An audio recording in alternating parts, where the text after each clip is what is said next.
results. So the whole point of this lesson today is that we will see how can we use the uh, heat transfer, either cooling it down or heating it up, but most likely cooling it down uh, in the technology in our everyday life. And this will be the focus of today's. There are there are two kind of technologies that are used into heat transfer. The first one is that is known as the getting rid of heat. So you probably have drive your car and you have noticed that at the front of your car you see a radiator. It's called a radiator, which is nothing but a cooling system for the engine. What is happening in the engine is that since the hydrocarbon combustion is happening, so burning gas is happening there, uh, a very large amount of heat is produced. And if we do not keep the engine cool, then what is happening, the engine and parts of the engine will break down, and therefore what will result is you going to mechanics and trying to fix the engine or replace the engine. In order to prevent that from happening, what do we do? What do we have in our car is that is known as the cooling system or the radiator. So combustion of the fuel inside the engine will produce a large amount of heat. Now, the way that the cooling system work is this. Let's see now how the engine is protected. So the cooling system of the engine have liquid. You know, we all know now. If you go to the mechanic and they say that, how is your cooling system, or check your liquid cooling system. So now what is happening, the heat that is conducted from the engine is is going to be cooled down by this water. Okay, and then this water, this liquid, is pumped into the radiator. This is the radiator.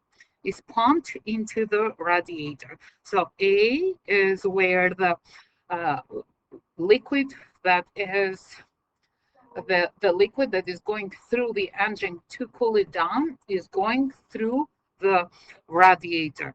And the radiator is in the form, the radiator core, this part here, is like a honeycomb of a metal. And then the water is passing through it. And then as it is passing through it, it is releasing the heat that the cooling liquid has into the metal.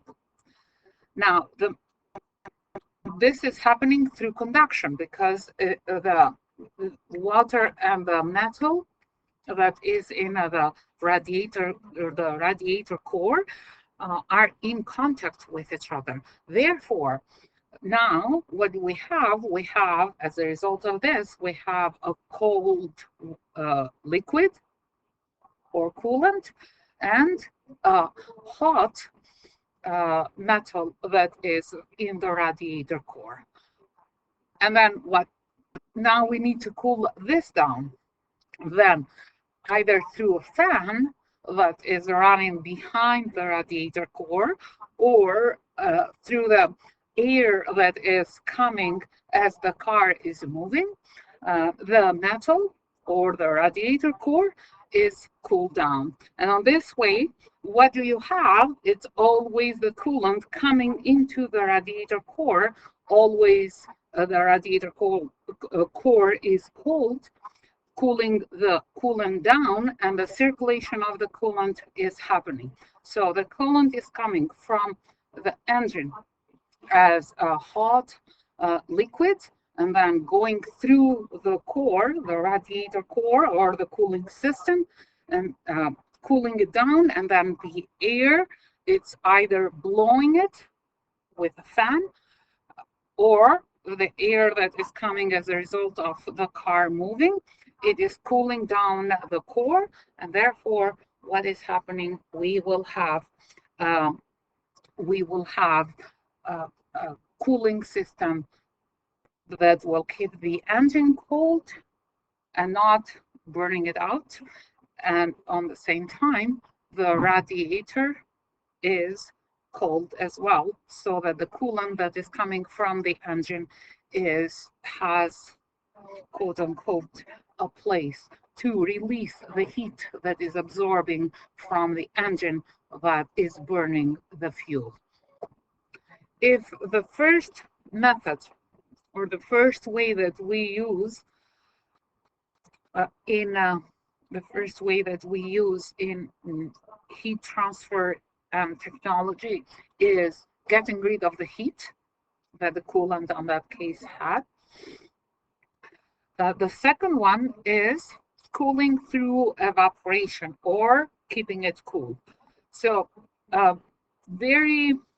what is happening with the keeping it cool is, keep in mind this, that if you put a drop of water in your palm on your hand, then what you will note, and leave the water to evaporate, what you will notice is your hand is becoming cold. Why is this so? Because through evaporation, water is absorbing heat from your hand, and therefore your hand is becoming colder. The principle of this principle, cooling through evaporation, is used in the refrigerator. Let's take a look now as to how the refrigerator is transferring the heat. Okay, so fluid A, that is called coolant, is going through the pipes. Okay, the heat now that is, so if we refer to B, the heat here, the heat from the food is transferred to cooler air that is in the surrounding.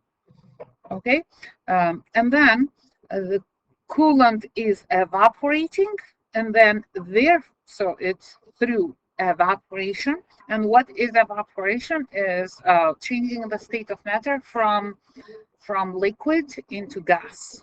Okay, so from evaporation it will get warmer. Okay, coolant will evaporate and will get warmer. Therefore, what is happening, it is pumping it to the compressor. Okay, compressor is this one here. Compressor is this one here. When it reaches the compressor, pressure that is applied is changing it back into the liquid, because you can change the state of matter of a substance, of a matter, either through changing the temperature or changing the pressure or changing the volume as well. And then this liquid is pumped back to the coil, and then it is cooling it down. Okay, so this is the principle that is used into the refrigerator. If you turn the back of if you go to your refrigerator and you see the back of it, you will see something similar to this one here.